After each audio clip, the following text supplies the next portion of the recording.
Hello, Leonard.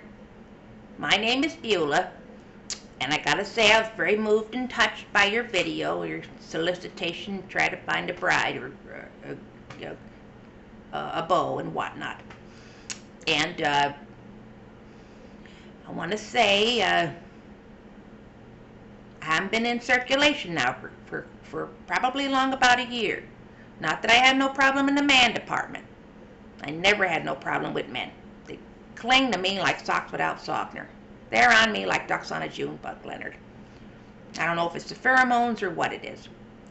But see, I've always been in control in relationships. And I ain't never been dumped in my life. I've always been a dumper. I never been a dumpee. That was up until last year. I had a real tragic experience happen with my boyfriend Georgie. May he rest in pieces. Oh, he dumped me, Georgie did. He dumped me. He dropped me faster than a hot TV dinner if he didn't have a mitt. Broke my heart, Georgie did. But I forgive him. On account of him being dead and all. See, Georgie had the alcohol problem real bad. It was the alcohol's what killed it. Of course, the semi had a lot to do with it too, but if anybody was to say to me, Beula, what was it killed your Georgie? I tell him it was the booze, straight out, no lie. See, we was living down under a bridge, a nice neighborhood down South Phoenix area. And, now don't be thinking I'm some kind of a floozy, Leonard. I was clear across the other side of the bridge. We had separate areas. I got my high Wonder Brit standards, just like the next gal. Georgie woke up, shaking like a maple leaf, Connecticut. He had the DTs awful bad, so he had to have his booze. I said, Georgie, just calm down. But no, off he goes to the liquor store to get a six-pack. Here on the way back, the beer bag broke. Out go the rolling cans onto the freeway, with Georgie chasing after him. 18-wheeler coming down 90 miles an hour. Splat. Dead on arrival. That's why I don't go nowhere without this bicycle helmet. I'll be darned if I get scorched like a pancake coming to see the likes of you, Leonard. I probably don't need a helmet right now on this computer type of arena. But, you know, the way technology and all this is kind of making all these kind of quantum leaps, I'm going to need a helmet before long, and I want to be ready. I'll tell you, it feels good to get this out in the open and talk about Georgie, though, sweetheart. So I really thank you for making this video. But I got to tell you, Leonard, if I did happen to get into circulation, you know, I will be taking names and numbers. You'll be considered, but we're gonna have to change you a bit, sweetheart. I don't much care for this shirt you're wearing. I don't know, it's purple or something. It made you look like a pansy.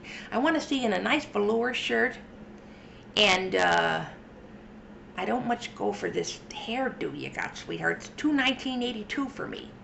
We got to get you up to date. See, I got this beautiful Rastafarian look I'm sporting here. You got to kind of get with the times more, Leonard.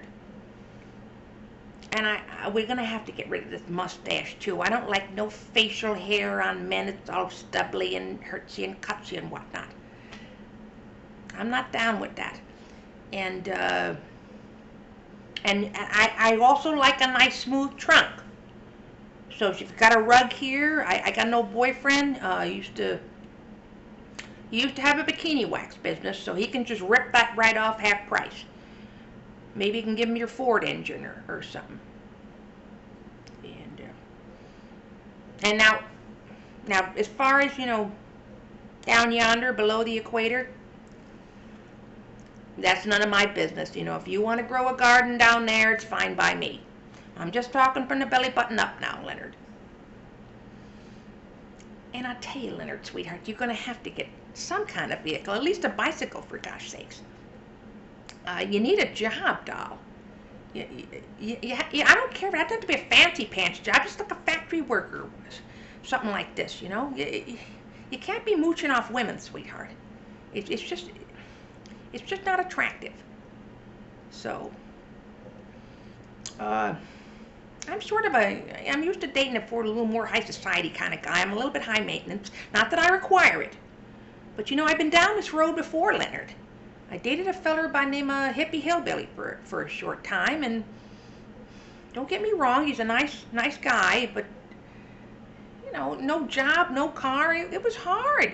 It was very hard with all the kids, and it was hard to live on just the stamps and the plasma money, I'll tell you that.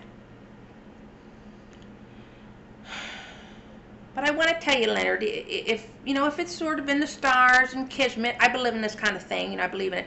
And if we were meant to be, and it's time for me to get back in circulation, and you know, you can change completely and have a complete overhaul, I might be interested. And I want to tell you that if it does work out between us, I am I got some gifts and talents about me. I'm kind of a gifted kind of a gal. I'm into these little sing-songy type poet kind of things. I'm a kind of a poet kind of a gal. So as I can write you some nice poetry and whatnot, I think you would enjoy. I want to give you a little example of something I wrote for my second cousin twice removed, Arlene Tackaberry.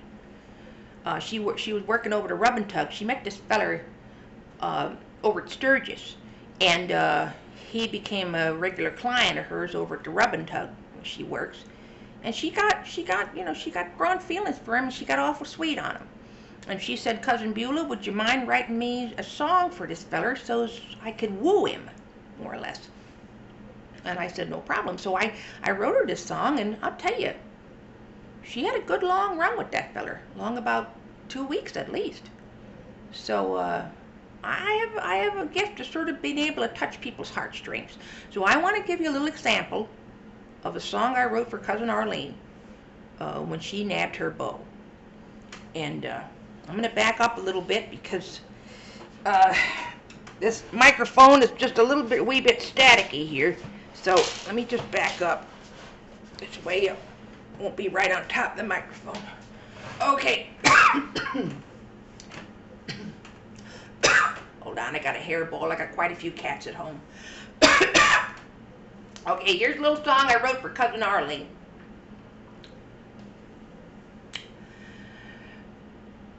She goes on a rub date when she can to find her lovin' turtle lovin' man. She looks high and she looks low, but the lovey-dove man don't never show. Poor lonely rub-and-tug gal, she can't find a turtle lovin' man no how. Poor lonely rub-and-tug maiden, for her true love she'll forever be waitin'. A rub-and-tug client he will be, he'll give her a smoochie neath a rubber tree. He'll marry her and bring her joy. If the rubber breaks, he'll have a little girl and boy. Poor lonely rub-and-tug gal, she can't find a turtle-loving man no how. Poor lonely rub-and-tug maiden, for her true love she'll forever be waiting, waiting, waiting. All right, Leonard. I guess I'll be waiting. Yeah, okay, bye, doll.